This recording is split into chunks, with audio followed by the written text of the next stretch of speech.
అసలు కూర్చోడానికి లేదు జెంట్స్ కి అయితే. ఇంతకు ముందు నుంచి ఎక్కేవాళ్ళు అసలు ముందే మర్చిపోయారు, వెనక నుంచే ఎక్కుతారు. చాలా ఇబ్బంది అవుతుంది ఫ్రీ బస్ పెట్టి అయితే, మస్తు లాస్.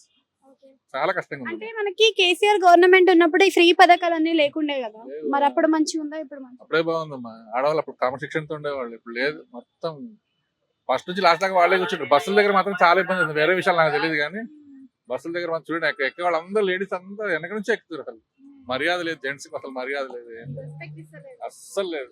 ఏం మనిషి పెద్ద పెద్ద ముసలి వాళ్ళు నిలబడుతున్నాడు, లేవట్లేదు. అదైతే చాలా ఘోరంగా ఉంది.